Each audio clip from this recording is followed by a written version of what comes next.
आज the Plurals party की तरफ से हम सभी प्लूरल्स पार्टी के कार्यकर्ता और वरिष्ठ पदाधिकारी यहाँ मौजूद हैं और हम लोग बिहार प्रदेश वासियों को हमारी तरफ से मकर संक्रांति की हार्दिक शुभकामनाएं। मकर संक्रांति हमारा एक तरह से नया साल का शुरुआत करेगा। नए साल में हमारी प्रयास रहेगी कि पुराने जो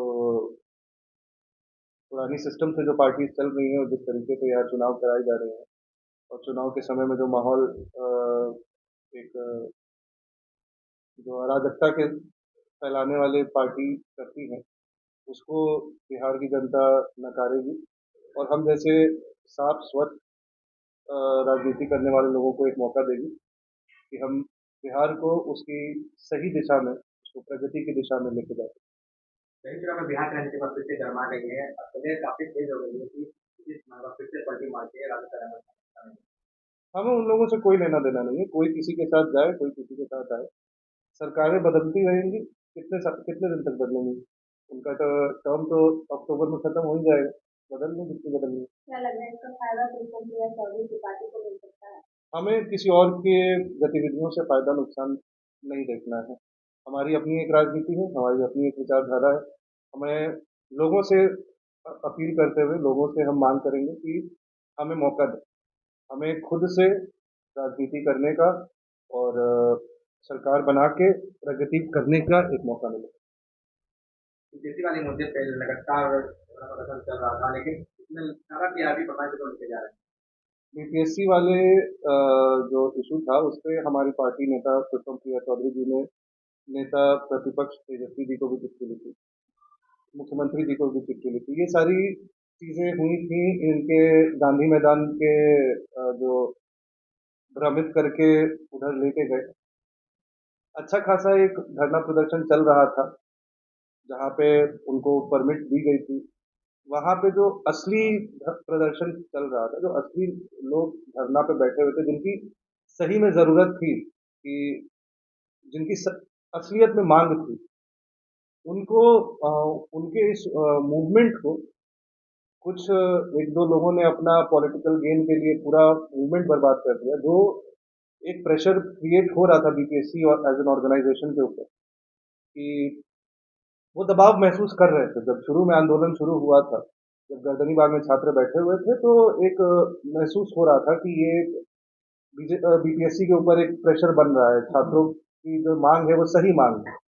लेकिन दो नेता आपस में एक महीना पहले बैठ के, अब दोनों एक महीना पहले साथ बैठे थे, ये आंदोलन को एक आदमी गया रेल चक्का जाम करने, एक आदमी चला गया पूरा मूवमेंट जहाँ पे अलाउड ही नहीं है वहां पे करने। तो इस पे कहते हैं कि अंग्रेजों के समय भी तो ये सब चीजें हुई। अंग्रेजों का समय है, दूसरा आके शासन कर रहा है क्या हम पे? लोकतंत्र,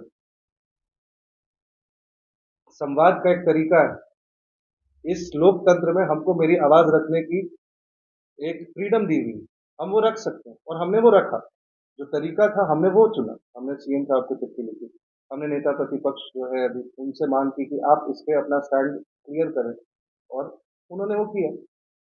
नेता प्रतिपक्ष ने तो अपना स्टैंड क्लियर किया, उन्होंने हमारे जो बात कही वो सही बात कही कि हाँ, वो चाहते तो प्रशांत किशोर से तो बहुत बड़ा स्तर पे गांधी मैदान जाम कर सकते थे। उन्होंने वो 2 साल 3 साल पहले करके भी दिखाया है, जब पटना में गांधी मैदान में उनकी महारैली हुई थी। प्रशांत किशोर जी का एक अंग्रेजी में एक टर्म होता है फेटिश। वो एक फेटिश है कि उनको गांधी मैदान भर के एक बार अपने आप को नेता की तरह दिखाना है। जब वो स्थापना करने जा रहे थे, जो स्थापित पार्टी थी दिल्ली के एड्रेस पे 6 महीना पहले से ही, उसको वो स्थापना की है महात्मा गांधी जयंती पे सिर्फ दिखावा के लिए। यानी वो जो founding members 100 voter ID card दिए गए वो जाली थे।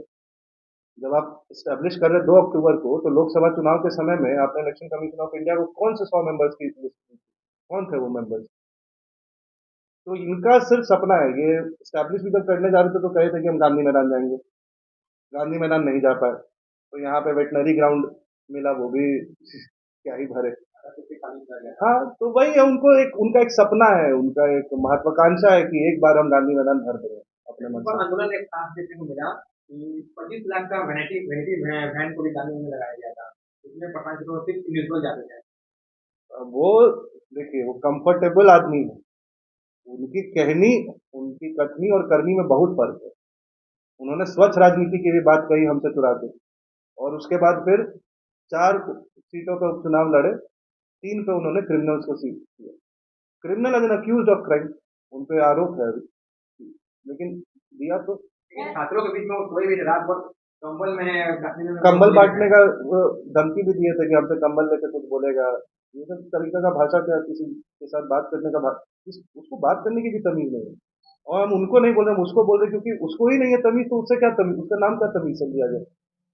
कहते हैं जो दिखता है वो दिखता है, तो शुभम प्रिया चौधरी दिखी नहीं तो लोग जैसे मैम कैसे जानेंगे। कहा ये भी जाता है कि आंखों देखा कई बार सच नहीं होता। नहीं होता है कि आप अगर फील्ड में नहीं निकलेंगे, अगर सामने लोगों की जनता के, चाहे वो छात्र ही क्यों ना हो, क्योंकि जो भी राजनीति होती है वो छात्र राजनीति से ही शुरू होती है। मैम तो छात्र राजनीति में आज ये हमारे साथ मुजफ्फरपुर से आए हैं, यहाँ पटना दीघा में। हमारे साथी घोसी जहानाबाद से आए हैं। कैसे कहना हुआ कि हमारी पार्टी जमीन पे नहीं दिखती। बिहार के कोने कोने से लोग आज यहाँ हमारे हमारे एक छोटे से कार्यकर्ता के कार्यक्रम में यहाँ सम्मिलित, और भी लोग हैं पार्टी के यहाँ लोग। तो ये तो कहना गलत हुआ कि हमारी पार्टी जमीन पे नहीं है। जमीन पे नहीं पे है, लेकिन लोगों के सामने नहीं दिखते। मैम, लोगों को लोग नजर नहीं किसके आता। सामने नहीं दिखते? बड़ी मीडिया के सामने नहीं दिखते। आज मीडिया तो एक माध्यम है, हाँ, तो किसके सामने? लोगों के जनता के बीच, सामने। जनता के बीच हम हैं मैम। जनता जिससे हम मिलते हैं उनसे प्यार भी बहुत मिलता है, और उनको ये पता भी है कि हम 2020 से लगातार प्रयास कर रहे हैं अच्छी राजनीति करने का।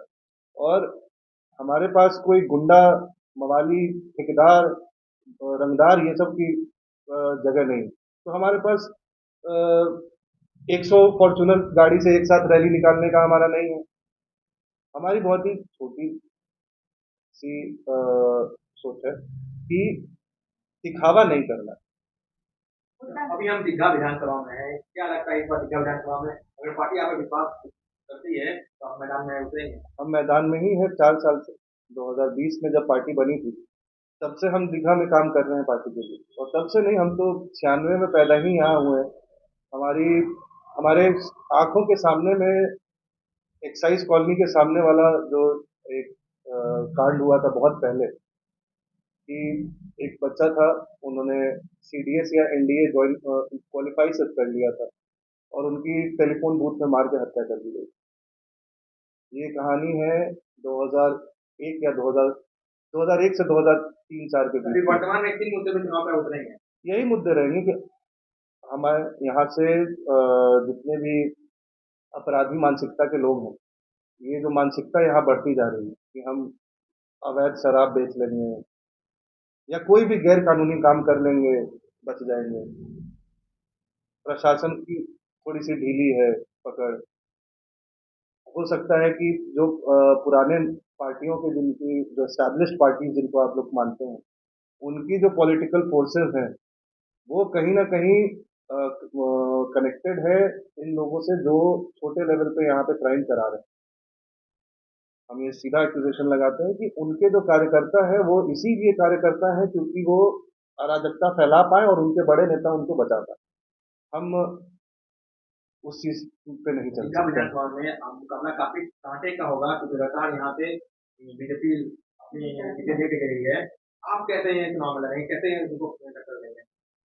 बीजेपी के मुख्यमंत्री कौन है? जो पार्टी एक उप मुख्यमंत्री नहीं चुन पाई, उस पार्टी पे यहाँ पे लोग भरोसा करेंगे, ये हमको थोड़ा सा लगता है कि नहीं होगा। दीघा की जनता काफी पढ़ी लिखी है। दीघा की जनता one of the most urban population in the state है। बिहार में काफी ज्यादा आगे, मतलब इस यहाँ की जो जनता है इसको हम मानेंगे कि ये बाकी बिहार से काफी आगे की सोच रखती है। ये आगे मुख्यमंत्री कौन होंगे, यहाँ की राजनीति कैसी होगी, बिहार में दीघा की जनता सिर्फ दीघा से मतलब नहीं रखती है। वो एक बेहतर राजधानी अपने लिए खोजती है, एक बेहतर प्रदेश अपने लिए ढूंढती है।